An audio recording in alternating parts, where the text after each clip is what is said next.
The small town of Hewitt, Texas, had the kind of charm you only see in postcards. Wide streets lined with tall oak trees, children riding bikes without fear, and neighbors who knew one another by name. In this peaceful setting lived Kari Baker, a woman whose life, to all outward appearances, seemed touched by grace. She was an elementary school teacher, well respected and adored by her students. Her gentle nature, warm smile, and soft-spoken demeanor made her the kind of person people gravitated toward. She taught not just with knowledge but with love, and her presence lit up any room she entered. Kari was married to Matt Baker, a man many in the community admired. Matt was more than just a figure behind the pulpit. He was seen as a spiritual leader, a guide, and for some, even a role model. As a pastor, he preached about love, forgiveness, and the strength of family. His sermons often included anecdotes about Kari and their two daughters, painting the picture of a loving home rooted in faith. Churchgoers believed the Bakers were living examples of what a godly marriage should be. From the outside, their life seemed flawless. But that was only the surface. In the quiet spaces beyond Sunday mornings and public smiles, something darker lingered. Kari had started to pull away from her usual brightness. Some of her colleagues noticed her appearing more tired than usual, distracted even.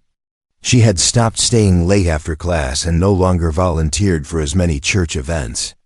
Those changes were small, barely noticeable to most. But those who knew her well felt something had shifted. Still, there were no obvious signs of trouble. No one saw bruises or heard arguments. Matt was always calm, controlled, well-dressed. He spoke with confidence and maintained a pleasant image. He was the kind of man people trusted with their secrets, their faith, and their families. He was also good at making people doubt their own instincts. If someone had a concern, he could brush it off with a soft-spoken explanation or a reassuring smile. It was almost impossible to question someone like that, especially when he was wrapped in the title of pastor. Then, one night in April 2006, everything changed.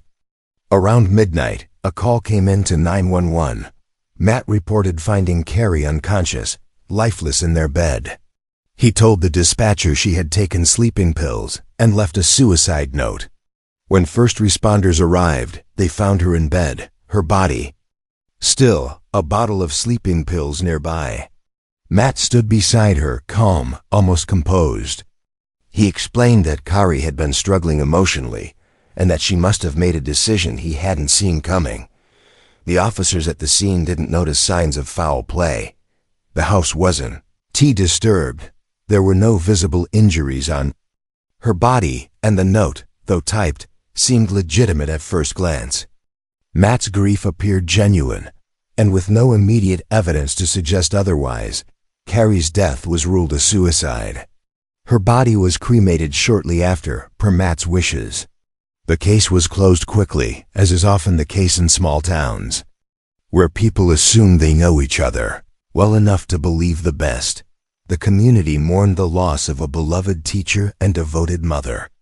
At the memorial service, Matt stood behind the pulpit, holding back tears as he talked about the pain of losing his wife. People hugged him, cried with him, and prayed for him. They couldn't imagine what he must have been going through. They believed him. Why wouldn't they?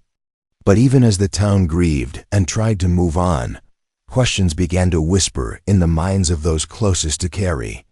Her mother, especially, struggled to accept the official story. Something about it felt wrong. Kari wasn't the kind of person to give up, especially not without reaching out. She had been strong, resilient, and fiercely protective of her children. Suicide just didn't align with the woman they had known so intimately. And then there was the note typed impersonal and cold. Behind closed doors, Kari's family began to search for answers. They started gathering her belongings, hoping to find something, anything that might help them understand.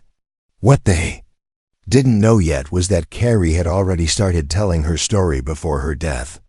She had left behind more than memories.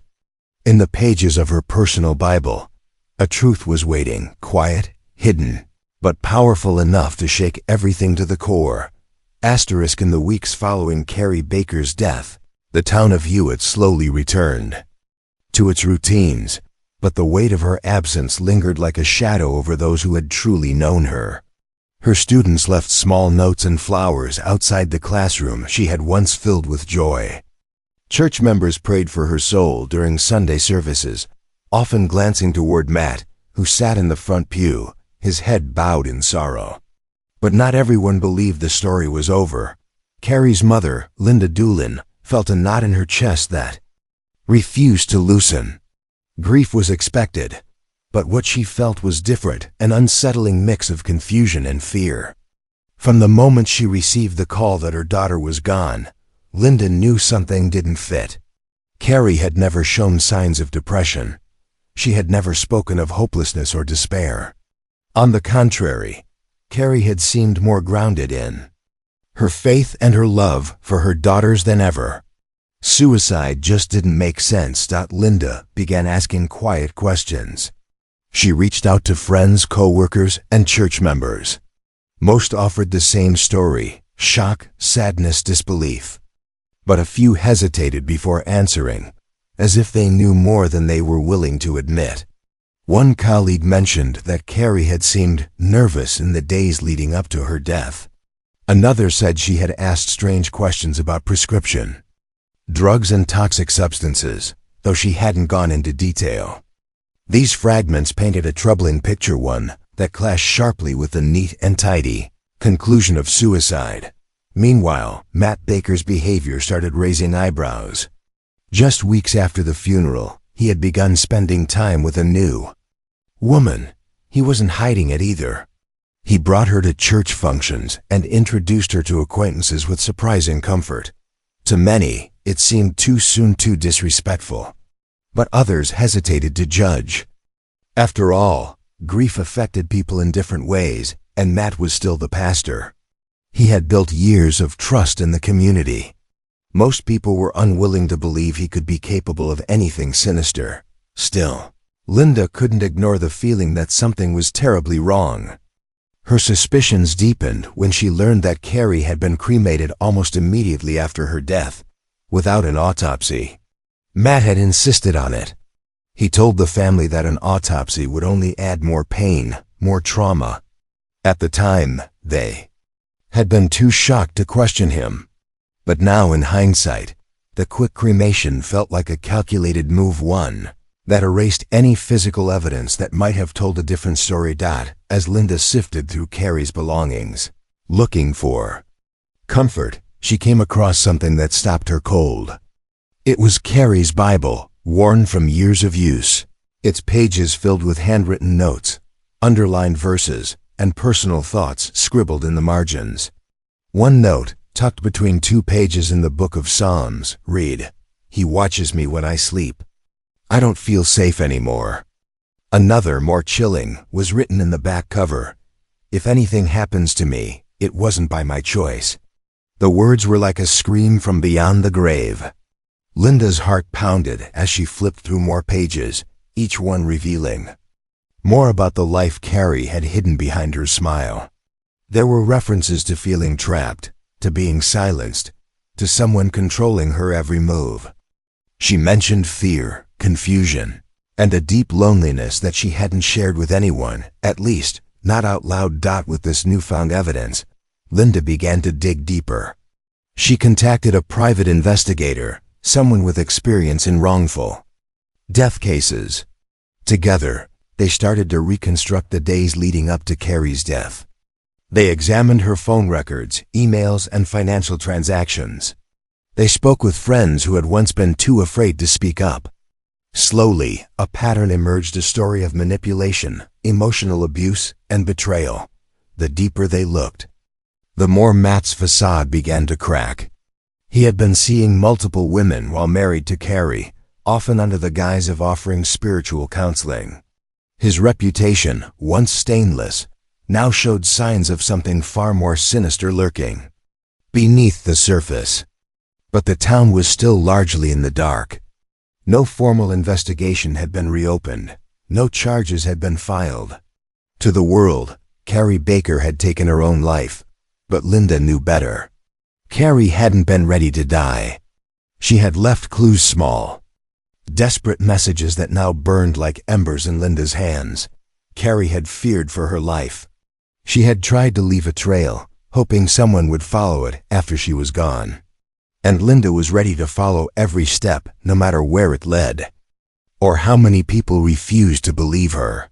Because the truth had been hidden once, but now it was beginning to rise.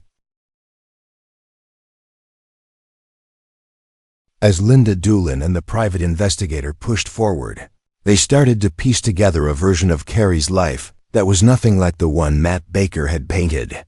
Beneath the carefully curated image of the loving husband and spiritual leader was something far darker.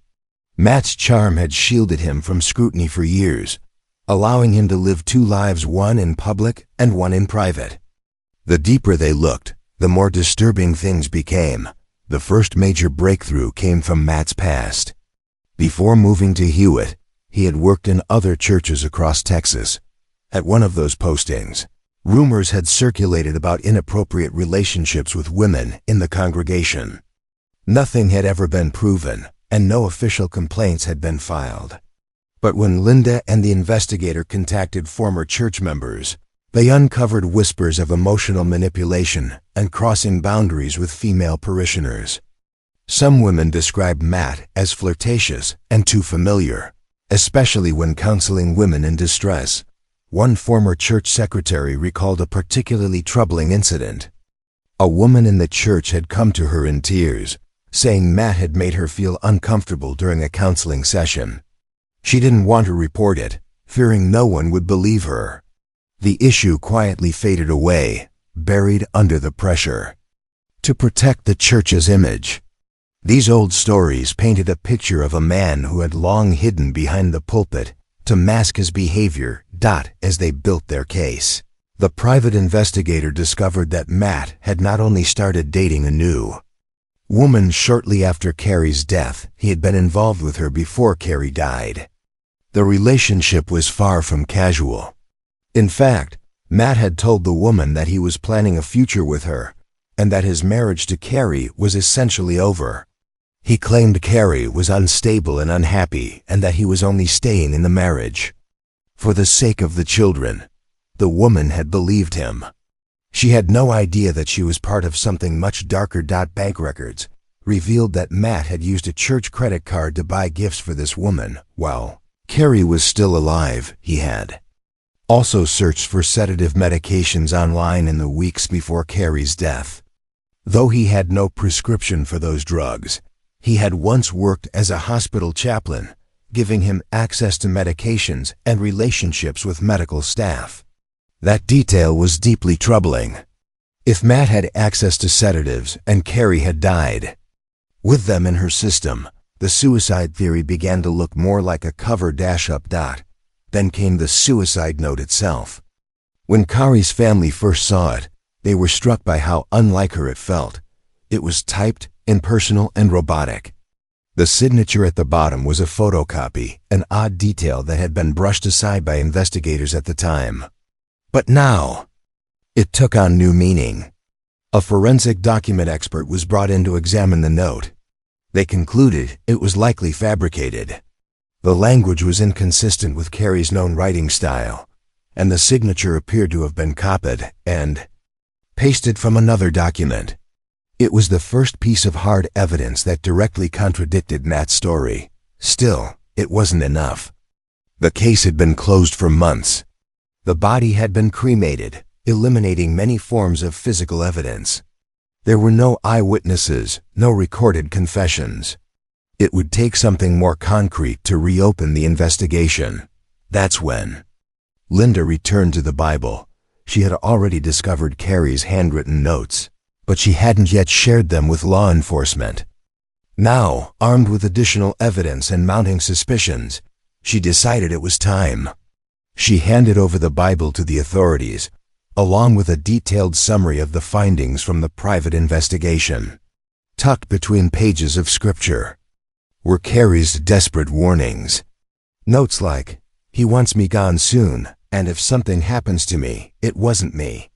They weren't just thoughts, they were evidence. They showed intent, fear, and an awareness that something terrible was going to happen. The Bible, once a source of comfort, had become a silent witness to Kari's life and death. It held her final truths, preserved in ink and pencil, waiting to be seen.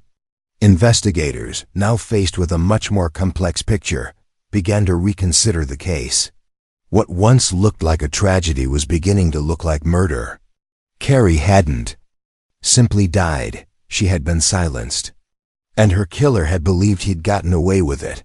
But secrets don't stay buried forever. The truth had always been there, between the pages of Kari's Bible, in the voices of those who dared to speak, and in the actions of a man who thought no one was watching. What Matt Baker didn't know was that justice had already begun to turn its wheels. And there was no stopping it now. The Bible Kari Baker left behind became more than a book of faith. It was a quiet record of fear, hidden thoughts, and messages that now screamed for attention. Each scribbled line, written in pencil along the margins, seemed to speak from the grave. Her words revealed not only spiritual devotion, but also a woman fighting an invisible enemy inside her own home. When investigators finally began examining these notes, they realized that Kari had been trying to leave behind breadcrumbs, fragments of truth, in case she wasn't there to speak for herself. One note stood out. He's already made up his mind. Another read, I'm scared. I don't know how to get out. These were not dramatic cries written hastily in the moment. They were careful, intentional. Kari had woven them throughout the Bible she read every day, as if she was writing letters to the future, hoping someone would eventually understand what she couldn't say out loud. Her fears were written in between prayers, as if she believed the act of hiding them in Scripture might protect her, or at the very least, preserve her. Armed with this powerful new evidence, the investigation into Kari's death was reopened. The Bible's notes, when paired with Matt Baker's suspicious behavior, painted a grim and calculated picture. Investigators now believed that Matt had drugged Kari and staged her death as a suicide. With no autopsy and the body cremated, physical proof was limited. But the circumstantial evidence was piling up. More people began to speak out, offering memories, observations, and concerns that had seemed irrelevant before. What once appeared like isolated doubts now formed a timeline of control, infidelity, and emotional abuse. Kari's friends recalled that she had become withdrawn in her final months. Some remembered her making vague comments about wanting to escape her marriage, but not knowing how. She had told a few close friends that she felt like she was losing her mind, unsure if her thoughts were real or manipulated. Looking back, those around her realized that Kari had likely been a victim of gaslighting psychological manipulation that made her doubt her own judgment and reality. It was a tactic Matt had likely used to keep her quiet and confused, all while building his next chapter with another woman. While the case gained momentum, attention also turned to Matt's relationship timeline. Records revealed that he had been in constant contact with his new partner, even before Kari's death. He had sent her romantic emails, discussed their future together, and in some messages, implied that he would be free soon. These weren't the words of a grieving husband, they were signs of premeditation. Matt's quick transition into another relationship after Kari's death, and his eagerness to remarry, now looked less like coping and more like the motive. Investigators also re-examined the night of Kari's death. They learned that Matt had told several conflicting stories about how he found her. In one version, he said she was sitting upright in bed. In another, she was lying on her side. He claimed to have performed CPR, but there was no physical evidence to support that. A forensic expert concluded that Kari had likely been unconscious for a period of time before her death, meaning help could have saved her if it had been called sooner. But Matt had waited. Instead of calling 911 immediately, he said he prayed for guidance. That delay, however spiritual it sounded, could have been deliberate. All these details, when combined with Kari's own words in the Bible, created a chilling narrative. It was no longer just about what Matt had done. It was about how carefully he had planned it, how he used his role as a pastor to avoid suspicion, and how he counted on the silence of a grieving community. He had used faith as both a weapon and a shield, but Kari had fought back in the only way she could. She had documented her fear. She had left behind a trail in the one place she thought would be safe. Her Bible, once a private space between her and God, had become the key to unraveling a murder. Each note, once dismissed as personal reflection, was now undeniable evidence of premeditation and emotional torment. When the investigators finished reviewing all the findings, they believed there was enough to move forward. The case was presented to a grand jury. Witnesses were called, evidence was laid out, and the emotional weight of Kari's final words echoed in the courtroom. The jury deliberated, and soon after, an indictment was issued. Matt Baker was arrested and charged with the murder of his wife. The pastor who thought he had fooled everyone was now facing trial. The man who had spoken of heaven and redemption was now forced to answer for the life he had taken and the truths he had tried to bury. Kari had been silenced, but her voice found a way to be heard. And now justice was coming. The courtroom was filled with an uneasy silence as Matt Baker took his place at the defendant's table. The man who had once preached about truth and faith now sat with his head slightly bowed, a shell of the confident pastor he once was. In the gallery sat friends, family, former churchgoers, and reporters, all waiting to see whether the justice system would finally hold him accountable. The trial of Matt Baker was not just about Kari's death. It was about deception, manipulation, and the mask of respectability that had fooled a community for far too long. Prosecutors built their case with calculated precision. They began by dismantling the image of the grieving husband. The jury heard how Matt had refused an autopsy, arranged for a quick cremation, and immediately began dating another woman, one with whom he had already established a romantic connection. Before Kari's death, testimonies revealed that Matt had described Kari as unstable and a burden, laying the groundwork to support a false suicide narrative. But perhaps the most damning testimony came from the woman he had pursued so quickly after the funeral. She told the court how Matt had told her they'd be together soon, and that things would be easier after April. The prosecution continued by focusing on Kari's Bible, which became the centerpiece of the trial. Expert witnesses explained the significance of the handwritten notes Kari had left, how they revealed a pattern of fear and emotional distress, and how they clearly indicated Kari had not intended to take her own life. Phrases like, "He's going to hurt me," "I don't trust him," and "it wasn't suicide" were presented page by page. It wasn't just a woman's personal journal, it was a record of what she believed would happen to her. The typed suicide note was also challenged. A forensic document examiner testified that the note lacked any original handwriting from Kari and that the signature was likely photocopied. It was impersonal, cold, and inconsistent with her known communication style. Friends and family told the court that Kari would never have typed such a note, especially not one that sounded like it had been written by someone else entirely. The implication was clear. The note was fabricated, just like the story Matt had told the police. Defense attorneys argued that Kari had struggled with emotional pain after the death of one of her children years earlier. They tried to paint a picture of a woman who had lost hope, who had been silently unraveling. But that theory couldn't withstand the weight of the evidence. Kari had been making plans for the future, spending time with her daughters, and working on her career. Her co-workers described her as exhausted at times but never hopeless. Her family testified that she had been concerned about Matt's behavior, not her own mental state. As the trial progressed, the layers of Matt Baker's lies began to fall away. His role as a trusted pastor had once protected him from suspicion, but now it only served to make the betrayal more horrific. He had used his position to build credibility, to dismiss questions, and to control the narrative. He had preyed on the fact that people are less likely to question a man of God. But in the courtroom, titles meant nothing.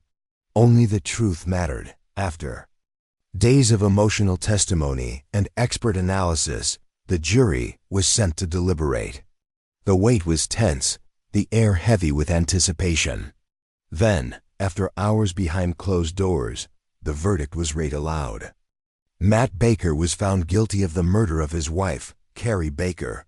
The courtroom erupted with emotion. Kari's family wept, not just from grief, but from relief. They had fought for years to be heard, to prove that Kari's death wasn't self-inflicted, but the result of a calculated and cold-hearted act.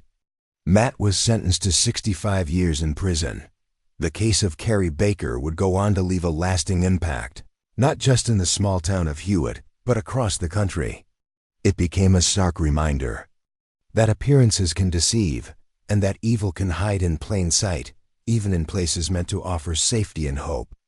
Kari had tried to speak out the only way she could. Her Bible, filled with warnings and final thoughts, became the very thing that helped solve her murder. In the end, it was not a detective or a witness that brought down a killer. It was the quiet voice of a woman who refused to be erased. Her words, tucked between scripture and sorrow, had waited patiently to be heard. And when they were finally read aloud, they spoke louder than any sermon Matt Baker had ever preached.